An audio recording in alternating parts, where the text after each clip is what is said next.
Thank you, Dionisio.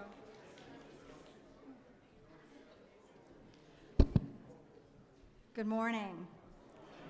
Welcome to the Greenville UU Fellowship. My name is Garnet Conaway, and I serve this congregation on the Pastoral Care Committee and in the choir. Whether you've been with us on Sundays for a long time or are visiting us for the first time today, we welcome you to our service. This congregation is diverse in beliefs, with participation open to all who agree to embrace our covenant, mission, values, regardless of your partisanship or lack thereof. We are a welcoming congregation to people of all sexual orientations and gender identities, races, ethnicities, and abilities. We unconditionally welcome you as your full, authentic self to our community of care, spiritual growth, and personal growth. Our congregational mission is to strengthen our connections to one another and our planet by enlivening spirits and minds, by building community through liberating love, and advocating fiercely for justice. Now, it's a custom in this congregation to acknowledge visitors and newcomers, and so if it's your first time here or early on in your time here and you'd like to raise your hand so we can acknowledge you, I invite you to do so now. All right, welcome.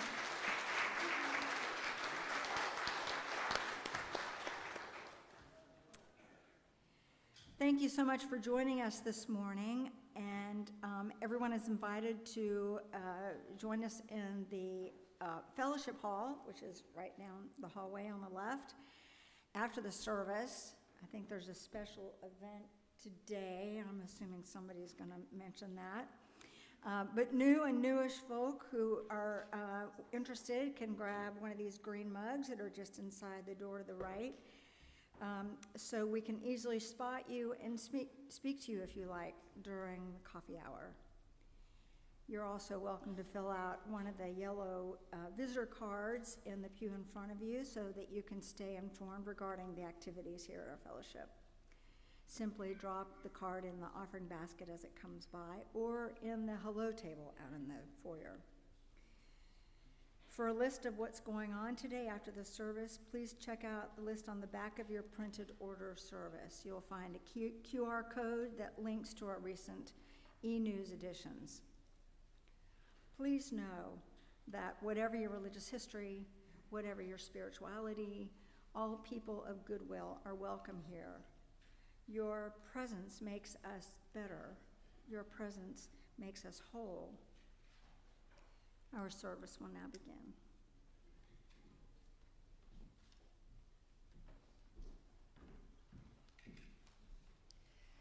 Good morning.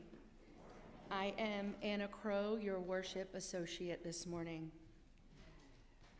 Why a flaming chalice, the question comes. It's the cup of life, we answer. A cup of blessings overflowing, a cup of water to quench our spirit's thirst. A cup of wine for celebration and dedication, the flame of truth, the flame of purification, oil for anointing and healing out of chaos, fear, and horror. Thus a symbol was crafted a generation ago. So it may be for us in these days of uncertainty, sorrow, and rage, and a light to warm our souls and guide us home.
Sunday. I just wanted to let you know that that part does not apply to you, but I also think there will be messages within the service that you will find valuable and worth your while in being here today. It has been quite a week. The earth beneath us has been shifting and moving for quite a while, and as of Saturday, it seems like it's shifting even more so. There's a lot to process going on in our world, and there's so much to process within this beloved community that is our work to continue to build. In that sense, I'll be talking a lot about community this morning. Our opening words are by Starhawk.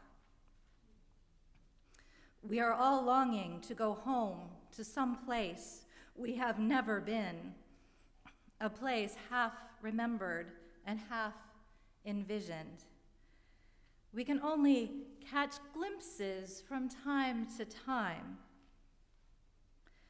Community. Somewhere there are people to whom we can speak with passion without having the words catch in our throats. Somewhere a circle of hands will open to receive us. Eyes will light up as we enter. Voices will celebrate with us whenever we come into our own power. Community means strength that joins our strength to do the work that needs to be done. Arms to hold us when we falter.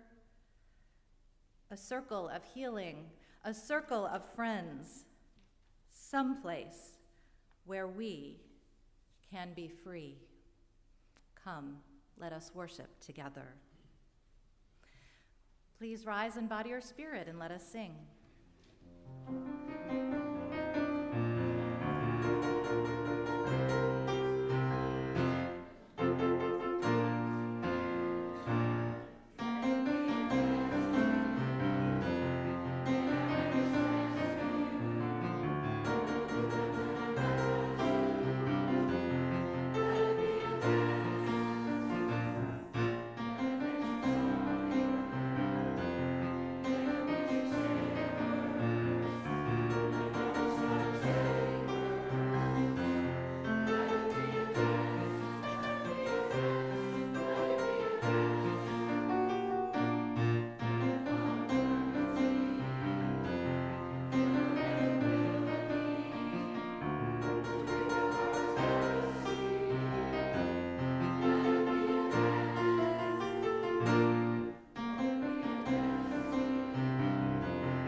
Good morning. I'm David Funderburk. I'm the Director of Religious Education here at GOOF. And since this is the first Sunday of the month, our programs for children and youth are a little different on the first Sundays. After the story, any kindergarten through high school children or youth who want to come with us can come downstairs to our RE Commons, where we'll have activities for all ages together. And if you're the parent of a little kid, you can go all the way down the hallway to the stairs and follow the voices you hear downstairs when you get there to go pick up your kids after the service. So I want to welcome any children or youth or anyone of any age who'd like to come up a little closer to hear our story today. You can sit on the floor at the base of the steps or in the front pews.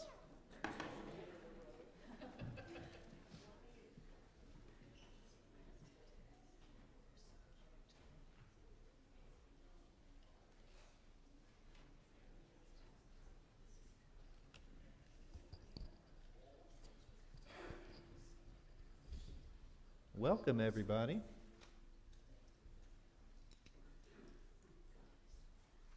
Our story today only has one picture of a giant tree. And as I read this story about a tree, I want you to think about how is our congregation here at Goof like the tree in the story. This is called Sustaining the Tree of Life by Lynn Gardner. The tree stood in the middle of the village. Its trunk was so large that it took 6 people holding hands to reach around it. The roots were strong and wide, and its branches spread out over the village square, offering shelter from the rain or shade from the summer sun. Its fruit was juicy, sweet, and plentiful. The people of the village loved the tree. Children played beneath it and climbed its lowest branches. Young people knew that if you whispered your dreams to the tree, they were more likely to come true.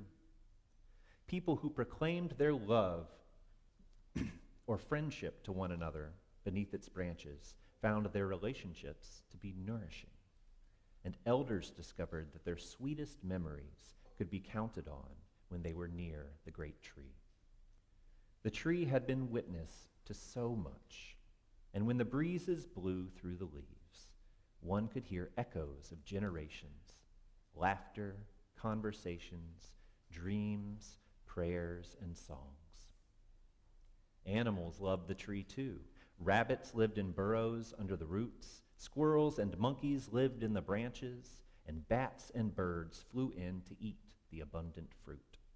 The tree seemed to buzz with life.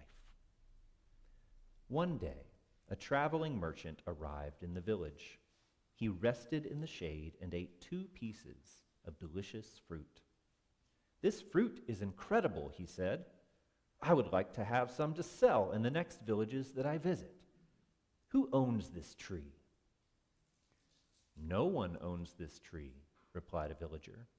"If anything, we belong to it." "Well, then, if no one owns this tree, then no one will mind if I pick the fruit," said the merchant, and began to fill the basket.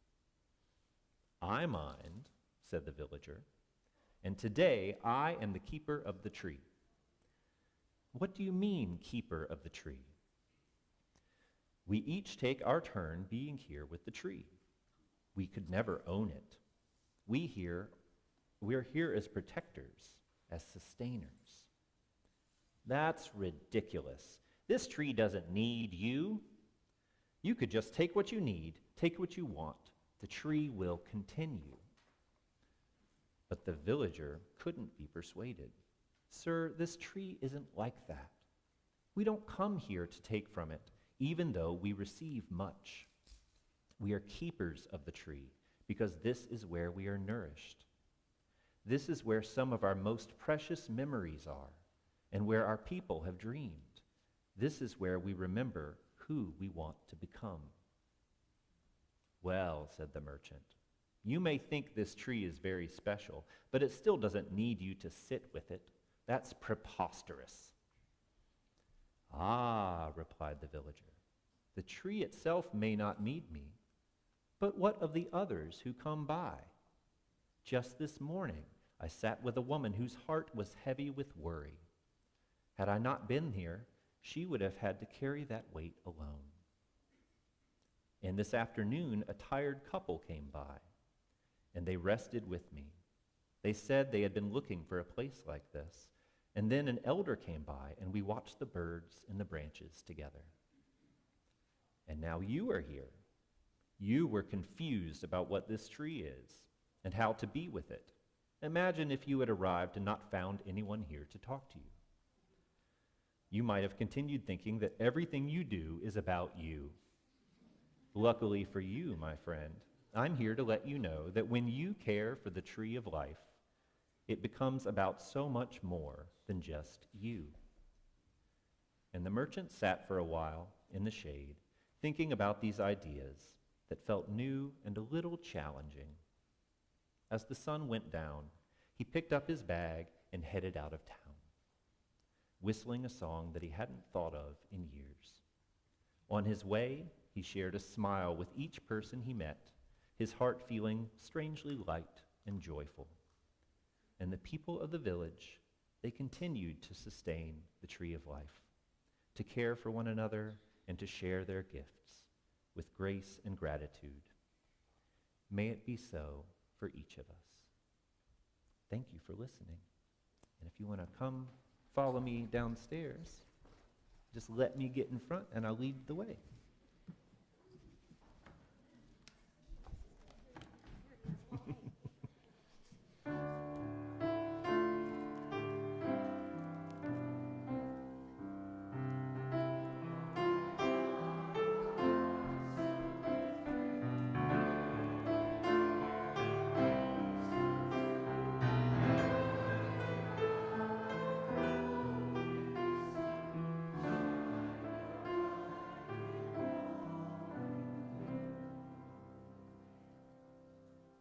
Our congregation is entirely self-governed by democratic process. One of the privileges of our free church tradition is to provide all of the financial support for our many ministries from among the congregation. Generosity is one of the spiritual values we recognize as central to our personal and collective well-being. You are now invited to participate in the generosity as the ushers accept the gifts of the congregation.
It is our custom in this fellowship to share the joys and the sorrows that shape our lives, honoring each one with the lighting of a candle. We all have moments of celebration and struggle. By sharing these experiences with one another, we can support and uplift each other on our journeys. We've got quite a few today, so we're going to start with the paper. A joy. Rivercraft's jaw surgery was a success. They are healing well and will be on a liquid diet for 4 weeks until the wires and screws are removed. Thank you for your cards and support. And that's from Gabriel Kraft and Beverly Jackson. From Patricia, a light of hope for my niece who is in Bahrain. Her base was bombed Saturday, and thankfully she was not there at the time.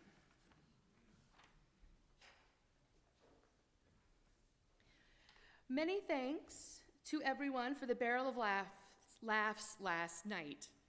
From Linda Molnar. You made me work for that one, Linda. Jan Humphrey, I echo Lydia's thanks. It's been a long 2 weeks, and the music and laughs at the No Talent show were just what I needed. From Maureen Neary, thanks to everyone who brought food, visited, and sent cards during the difficult days of my early convalescence. Way more helpful than Oxycontin.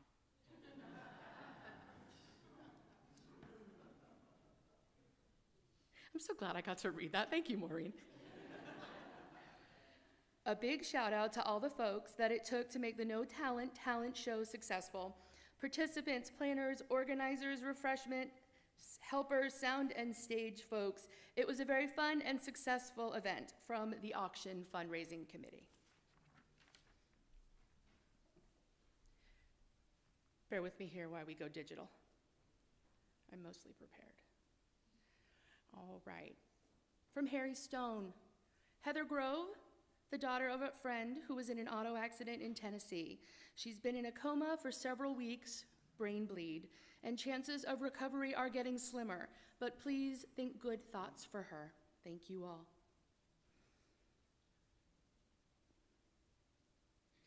From Angie Atkins, Friday, I closed on a house nearby, so there is a new hearth around which to gather. I'm so blessed to feather my nest in such a vibrant and welcoming community. A joy from Tony Montrose. Happy 70th birthday to Karen, my one and only mama, and Arthur and Rosie's beloved Nana. Here's to many more trips around the sun. Tori Montrose. What did I say? Tony. Oh, sorry, Tori. You can get me later.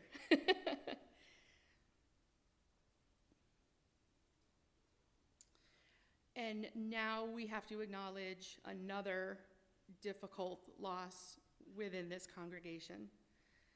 On February 25th, the love of my life, Maggie Murphy, passed over to the next dimension.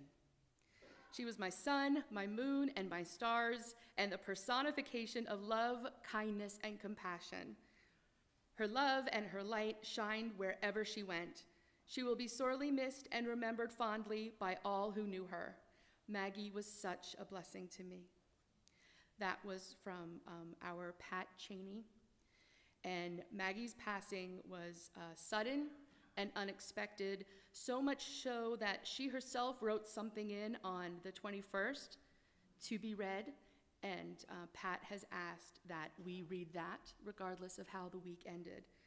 From the late, great Maggie Murphy. Thank you for all the cards and get well wishes. I'm doing well, and I hope to be back at the fellowship soon. We will light one final candle representing all of the joys and sorrows present in our hearts that remain unspoken. We will now observe a brief moment of silence before the meditation words begin.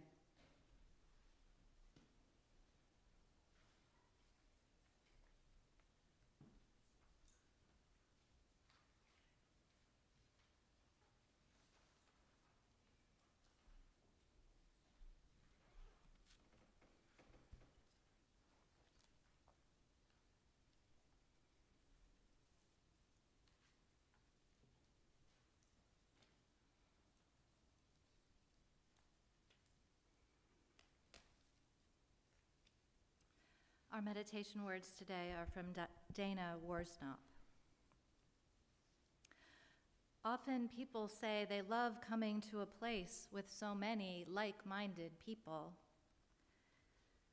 I know just what they're getting at, and I know that they aren't getting it quite right. I don't want to be with a bunch of people who think just like me. I want to be in a beloved community where I don't have to think like everyone else to be loved, to be eligible for salvation.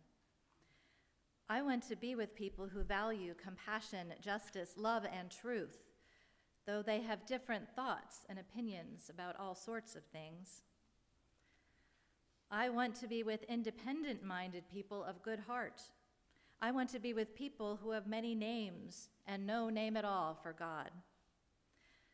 I want to be with people who see me in my goodness and dignity, who also see my failings and foibles, and who still love me. I want to be with people who feel their interconnection with all existence and let it guide their footfalls upon the earth. I want to be with people who see life as a paradox and don't always rush to resolve it. I want to be with people who are willing to walk the tightrope that is life and who will hold my hand as I walk mine.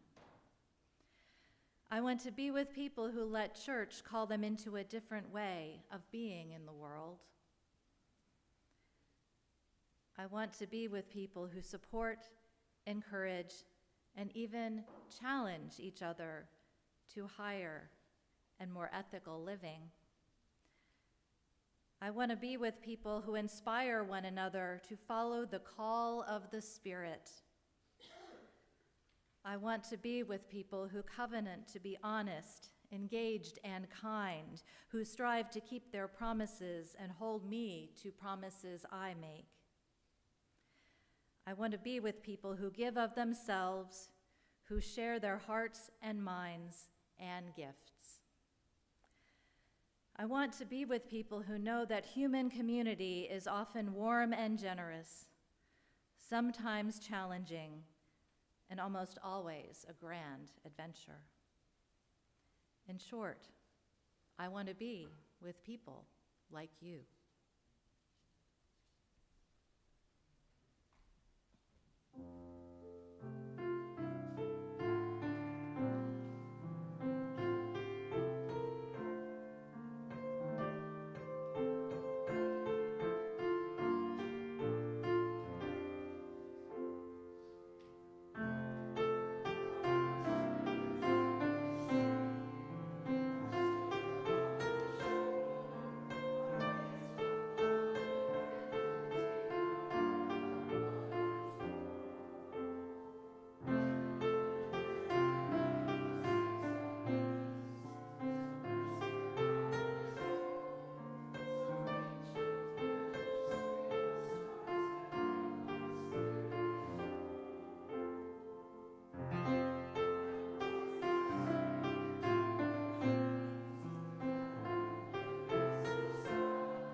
There's a quote I share at the end of our last starting point class, the class that we hold for our prospective members. And it's from the author Annie Dillard. She says, "When people come to church, they should not be handed an order of service with a smile, but should be given hard hats and life preservers, because church should be a dangerous place, a zone of risk, a place of new birth and new life, where we confront ourselves with who we truly are and who the church is calling us to become. What rich imagery, right? I can see my hard hat and my life preserver. It's all about church being a place of challenge and growth. But in recent weeks, church being a dangerous place, a place of risk, has taken on a new meaning for me. Recently, we've lost a couple more beloveds from this congregation. That's what makes church community a zone of risk. We open ourselves to others, to community, to relationship, to care and love at the greatest risk, that of losing those we love, those we care about. We circle in and hold their spouses, hold their families, and it hurts, right? It's unfair and it hurts. We open our hearts and community and are met with rude and unfair losses. All the hard hats in the world cannot protect us when we risk the vulnerability of relationship. That risk, that inherent risk of loss that comes along with it, and I so wish it could be different. Man, if I had a magic wand right now, I could do some amazing things. Sometimes there's this little voice, after all this time, in the back of my head that says, maybe it's better to live an isolated life, to avoid all that hurt, all the messy, people-y conflict, disappointment, all those potential estrangements, and death. But yet, I still do it. You're here, so you're doing it too. Even if you're newer and you don't know many people here yet, you've already kind of bought into that risk, taking that risk of community, hoping that in the end, when this is all over, the gains in love, in care, and relationship outweigh the sometimes crushing and inevitable disappointment and losses. Community is not easy for a whole bunch of reasons. Community means not always getting your way. It means not always getting exactly what you wanted. You will not get a customized, curated bundle of goods and services here. This is no day spa for the soul. It's more like a gym for the soul. You got to put in the work to get something out of it. Inner work, outer work, some icky, stinky sweat, and yes, maybe even some pain. Because whoever said personal and spiritual growth was easy? If it were, we'd all be Buddhas. And here, we don't tell you any tales. We offer you no easy path to spiritual enlightenment. And we can't fix all your problems. We don't offer you any absolute for certain answers. But you know what we do offer? We offer you a life raft full of people to accompany you on the journey down the Class 5 rapids of life. That's where the helmets do come in handy. And we will hit the rocks. Somebody will fall out. But we will drag you back into that raft if you're willing to ride out the chaos along with us. Here, in this particular community, we are not capitalist consumers. Instead, we are co-creators of this thing called church community. And what we are creating is always in process, never static, and by no means never perfect, or by all means never perfect. You put yourself in. That takes risk. And you put yourself in, not in this way, like what's in it for me kind of in, but more like, wow, did we just do a thing? Or, wow, I'm not the same grumpy person I was 3 years ago. Or, wow, if I drop off the face of the earth tomorrow, a whole bunch of people will actually notice. And you know what? I'll notice too if they fall off the face of the earth tomorrow. Community is important, and the people with studies and facts and figures also agree. From 1985 to 2009, the average size of an American social network, defined by the number of confidants people feel they have, declined by more than 1/3. And that was pre-pandemic, folks. Yet we human beings, we are wired to be communal. Social connection is crucial to human development and to human health and to human survival. But it's so easy to forget about it. You know, people who have weaker social ties have a 50% increased likelihood of dying early compared to those with stronger social ties. Disconnection can kill you, apparently. Social isolation as a risk factor is the equivalent, get this, of smoking 15 cigarettes a day, and is more predictive of early death than a lack of physical activity. Wow. If you like church better than exercise, you're in pretty good shape.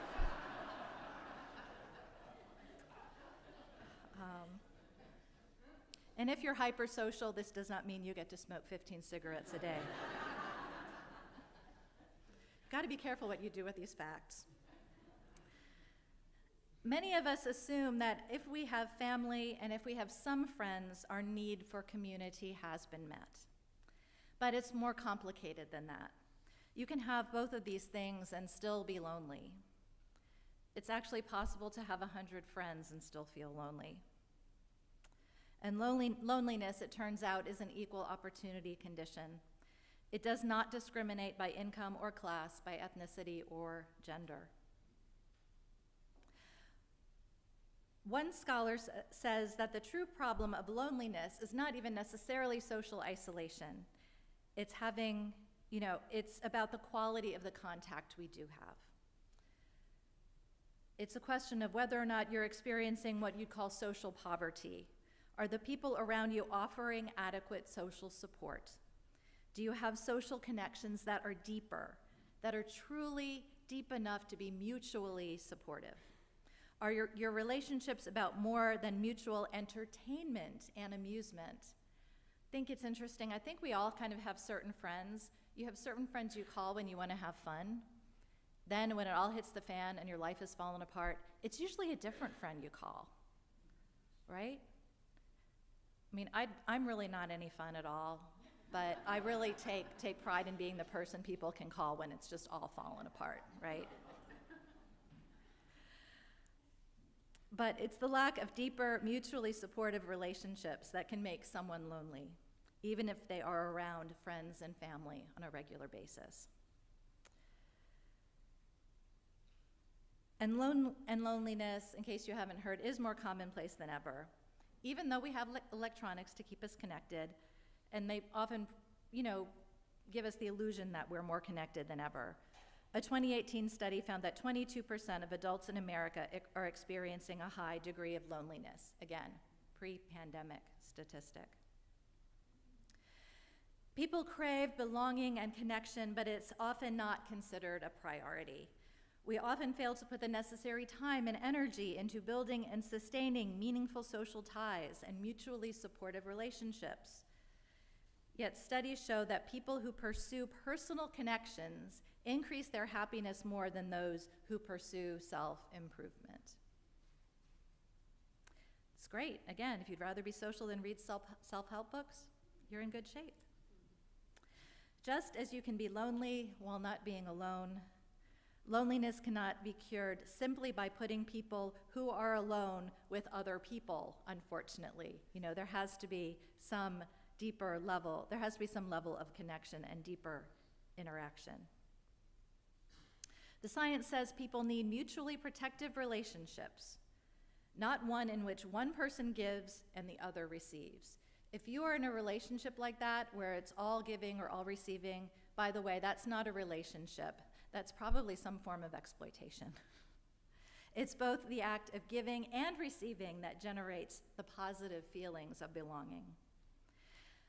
This is why we have covenant circles, by the way. I thought I'd put in a little plug there, because they are a proven method. They are designed to get past go beyond the surface and create these types of mutually protective relationships, the types of relationships that create the sense of belonging. A writer named Jenny Anderson said, "I used to think that community was as simple as having friends who bring us lasagna when things fall apart and champagne when things go well, who pick up your kids from school when you can't. But I think community is also an insurance policy against life's cruelty, a kind of immunity against loss and disappointment and rage. My community will be here for my family if I cannot be, and if I die, my kids will be surrounded by people who know and love them, quirks and warts and oddities and all."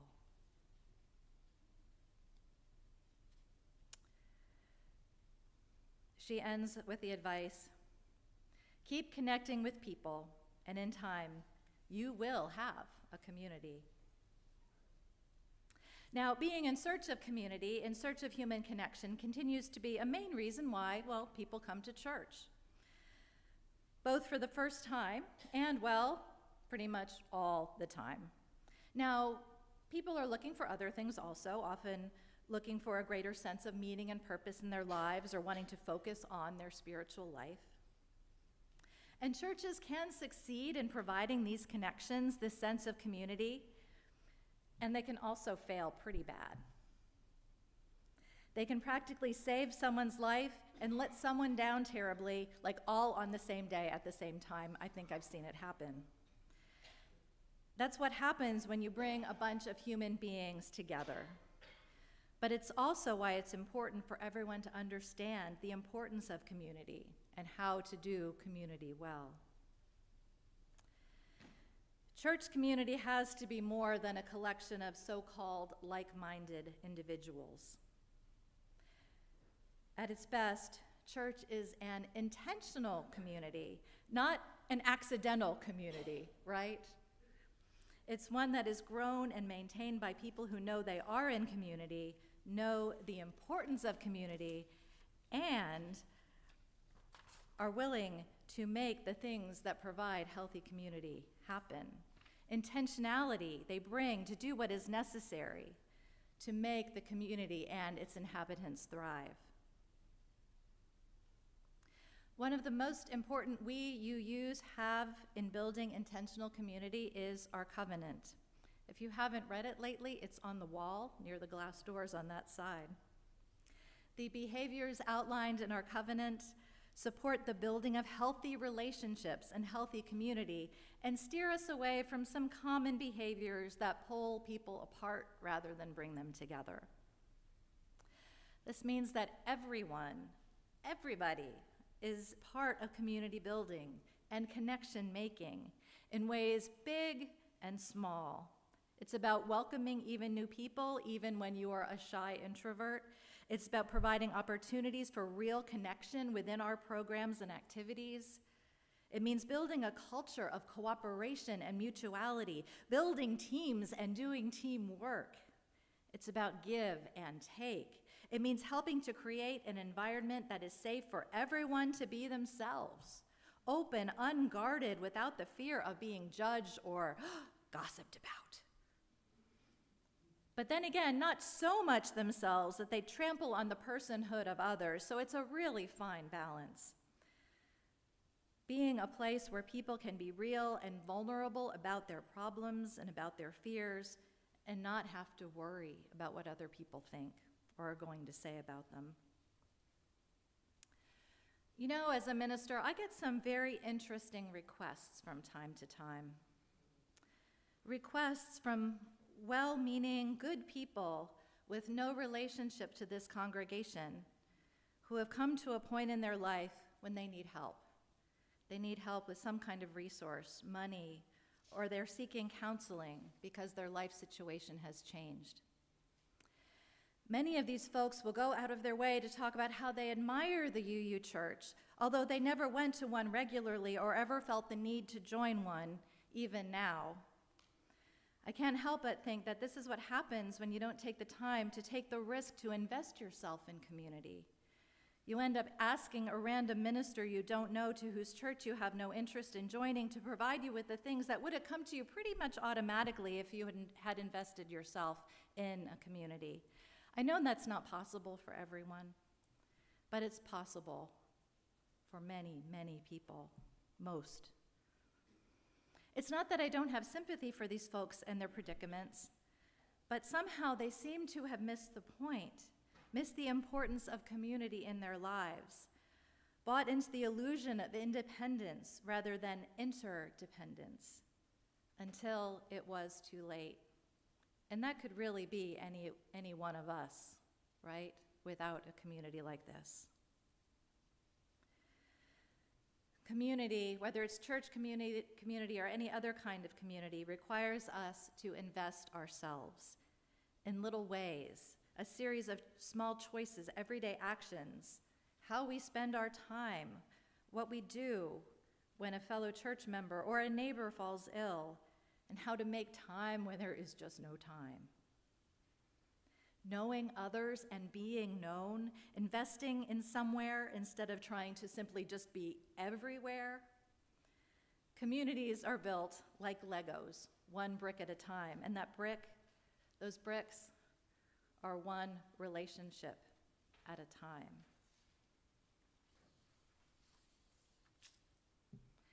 Speaking of investments, did I fail to mention it is Pledge Drive Kickoff Sunday?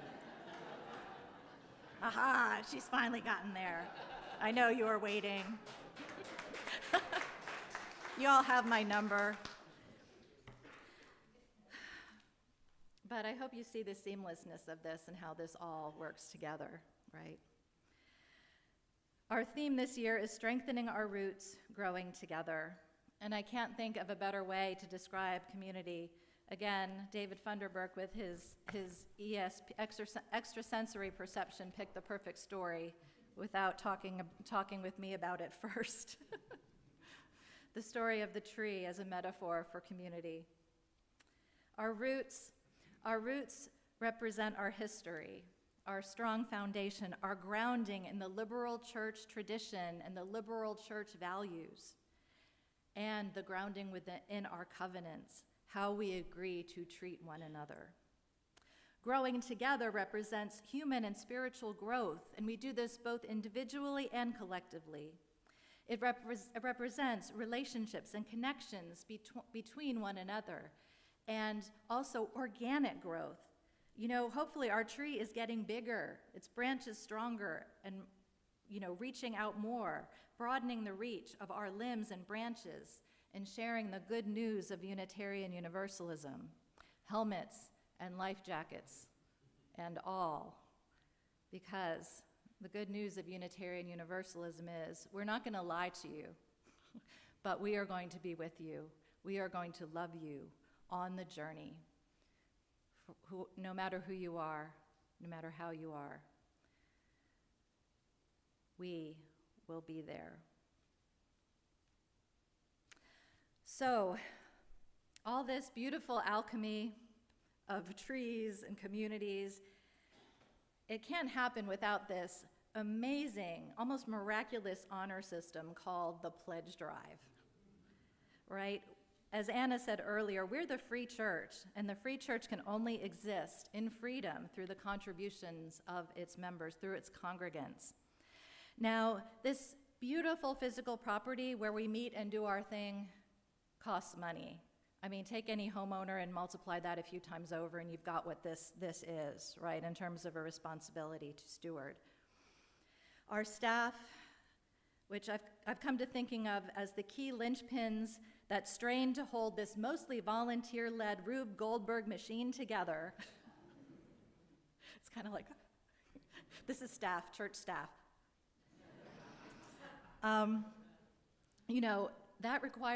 These folks require funding. Increasing demands for programs and activities require money. As I say every year, our pledge campaign is not about blaming or shaming. It is all about giving to feel good.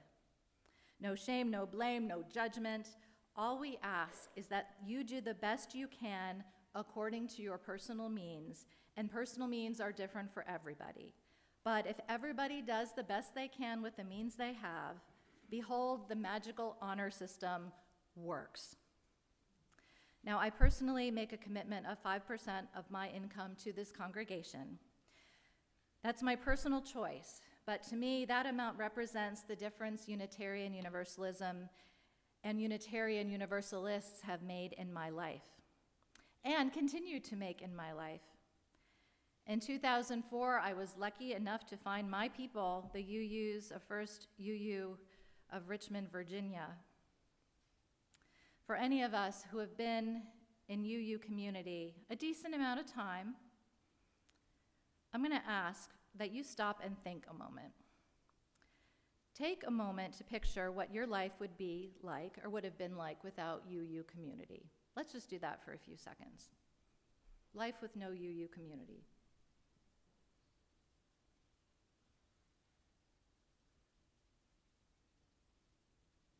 Okay, hopefully that was long enough to paint a mental picture. I did that a couple of days ago, and I realized that my pre-UU life was okay. It was all right, but it was like it was kind of like the Wizard of Oz. That part was in black and white, and the UU part was in color. Now, if you're newer here, I hope you get an idea of what you have to look forward to if you choose to grow along with us. Maybe you'll get a little technicolor in your life too. The losses of the past weeks have reminded me of the preciousness of life, the preciousness of our beloveds, of our people, the preciousness of this community and the beautiful souls that inhabit it. Let's not take it for granted, because that's so easy to do. But let's be generous by putting our whole selves in with our time and our talent and, of course, our treasurer. I said treasurer, I think. Time, our talent, and our treasure. Freudian slip there. Goof is truly a rare and unique community, especially in the buckle of the Bible Belt that is Greenville, South Carolina. And it needs your care and your commitment to thrive so that we can continue to hold one another through all the exuberant joys and the depths of sorrows that life has to offer. May it be so, and blessed be.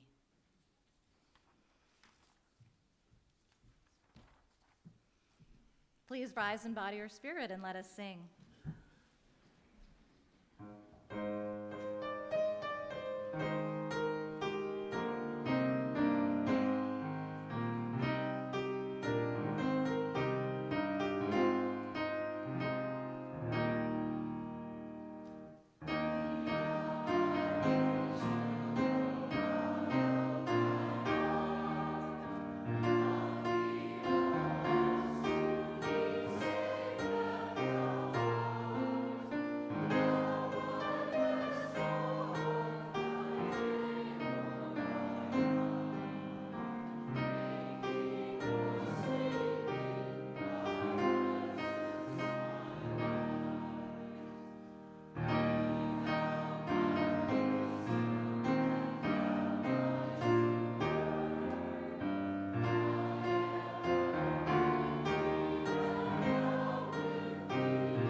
Please join me by saying the words on the screen as we extinguish the chalice. We extinguish this flame, but not the warmth of community or the fire of commitment. These we carry in our hearts until we are together again.